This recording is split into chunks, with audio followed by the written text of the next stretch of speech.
Lock off season 2 के update को लेकर आ चुके हैं हम आपके बीच में। तो पनिशमेंट सेल से फाइनली बाहर आ चुकी है आकांक्षा और बाहर आते ही फिर से फाइट हो गई है आकांक्षा की शिल्पा के साथ, जहां शिल्पा इसी ताक में थी कि कब आकांक्षा को फिर से घेरा जाए, कब आकांक्षा को फिर से फंसाया जाए। तो योगेश फिर से कोशिश कर रहा है आकांक्षा को रोकने का, क्योंकि योगेश को कहीं ना कहीं फिर से डर है कि आकांक्षा हीट ऑफ द मोमेंट में आकर वो सारी गलतियां कर देती है जो शिल्पा चाहती है कि वो करे, क्योंकि शिल्पा की गेम ही वही है। क्योंकि अगर आप सबने शिल्पा को इससे पहले बिग बॉस में देखा था तो शिल्पा की आदत ही यही है कि पीठ पीछे खेलने का, पहले अपनी भोली भाली शक्लों से, भोले भाले बातों से, बिल्कुल काउंटेड बातों से कैलकुलेट करके सामने वाले को इतना गुस्सा दिला देना, उसके बाद सामने वाला हीट ऑफ द मोमेंट में ना जाने क्या क्या बोल जाता है और उसके बाद शिल्पा जो है आंवला नारी की तरह एक कोने में बैठ के रोती हुई नजर आती है। पिछले सेकेंड वीक में आपने देखा यही हुआ, जिसके बाद सारा का सारा जो है गुस्सा फूटा किस पे, आकांक्षा पे। तो फिर से हुआ है हीट ऑफ द मोमेंट में, आकांक्षा फिर से बोलती हुई नजर आ रही है शिल्पा को कि आप 50 ईयर की हो, आप मुझे सिखाओगे जिसने ज़िंदगी में कुछ नहीं किया।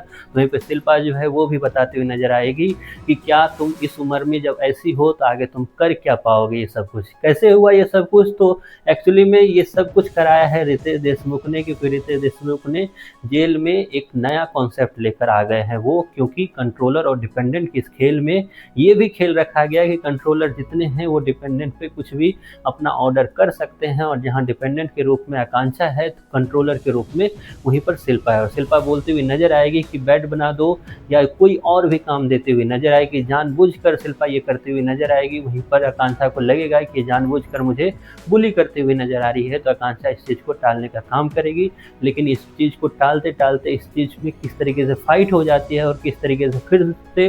बिलो द बेल्ट जाने का काम दोनों के दोनों लेडी करते हुए नजर आती है, ये भी आपको दिखेगा। क्योंकि आकांक्षा एक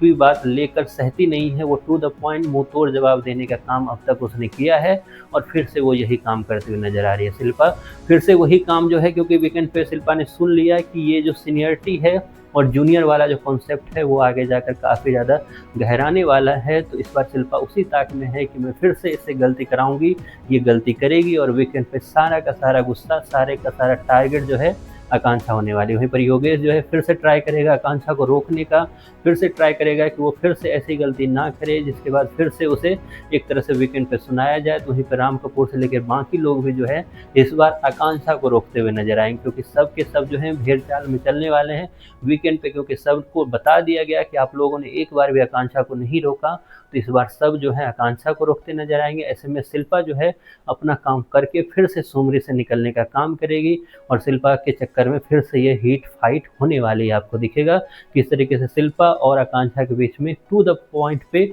एक हीट फाइट होती है, जिसमें आकांक्षा फिर से अपने सारे जो क्रॉस लाइन है उसको क्रॉस करती नजर आएगी। अब बात फिर से वही आ जाती है कि फराह खान जब आएगी या जेलर के रूप में जब रितेश देशमुख आएंगे, तो वो इस फाइट को किस नज़र से देखते हैं। क्या फिर से गलती आकांक्षा की ही मानी जाएगी या इस बार रगड़ा जाएगा शिल्पा को, इस पे तो आगे पता चलेगा। लेकिन फिलहाल आपको लॉक ऑफ का ये सीजन कैसा लग रहा है, इसके बारे में आपकी जो भी राय है कमेंट बॉक्स में ज़रूर बताएं।